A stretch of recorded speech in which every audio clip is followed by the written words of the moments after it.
welcome back to my channel.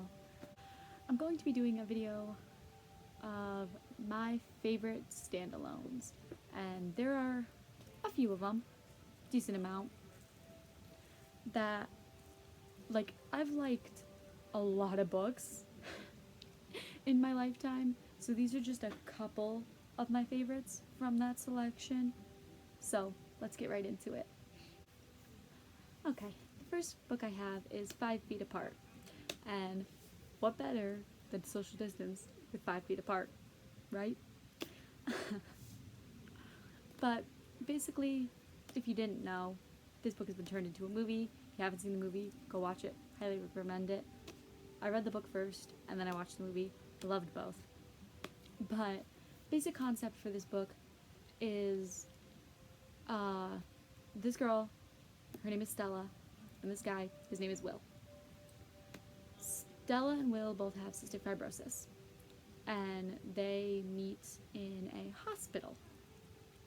So what happens is Stella is used to following the rules and being basically the definition of a good girl, and Will is the exact opposite, hates doctors, can't wait to turn 18 so he can go do whatever he wants, explore the world, all that, and the bad boy. So, good girl meets bad boy is what I'm calling this. That's at least my take on it. So, this book follows Stella and Will as they struggle with both their illnesses and trying to stay within 5 feet of each other, because that's always the rule. You have to stay 6 feet apart. But what if you can only stay 5 feet apart? And that's basically Stella's rule. They have to be 5 feet apart at all times. So in the book and the movie, actually, they carry a pool stick, so they make sure to stay 5 feet apart from each other. And it's really cute. Okay, I'm a simp for it. I fell in love with this book. I really, really, really love it.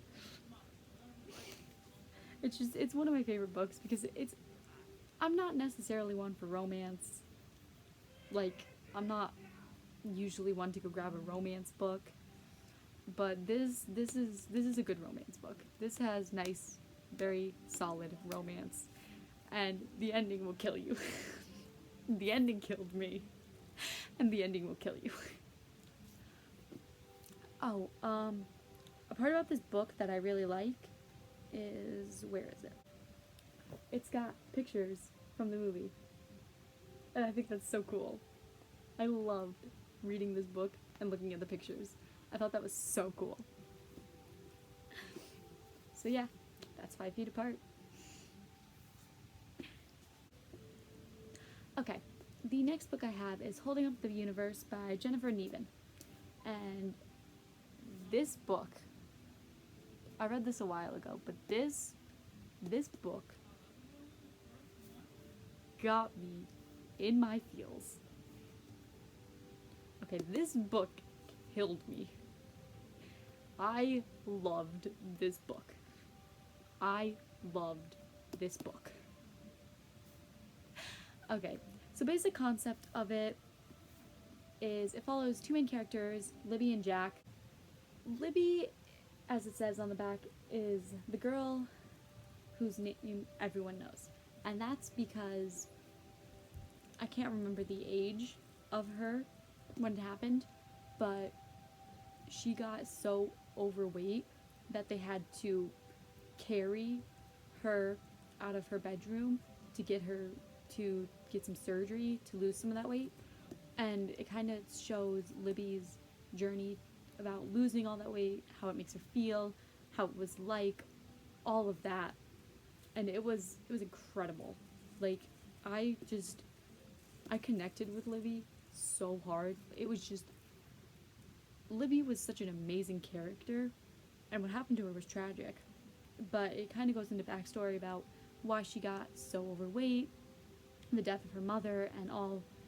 She went into this deep depression and just binged on food, which I'm sure many of us can relate to. Because I know when I'm sad, I want to eat my feelings. I don't know if that's just me, but I know when I'm sad, I want to eat my feelings. So it kind of explores that, and it's a very hard concept because it's a very big struggle to lose weight, and it's a huge struggle for Libby to lose all this weight, and it's really amazing how it does that. So Jack is the other character, and he's basically friends with everyone. He's kind of like a popular kid, all that. But he and Libby kind of click because Jack's the only one who really notices Libby, and Libby's the only one who really sees through Jack. Now, Jack, if I remember right, is like colorblind or something to do with that effect with his eyesight. So he and Libby take a journey to go visit this doctor to figure out what's wrong with his eyes. And I could be totally wrong about this. I probably am totally wrong about this. But if I remember right, it definitely had something to do with his eyes and his eyesight. Okay, so I looked it up. I was totally wrong. It did have something to do with his eyes, yes, but it wasn't color blindness. I'm sorry. It's been a while, like I said. But Jack suffers a condition called face blindness, which means he can't recognize the faces of people around him.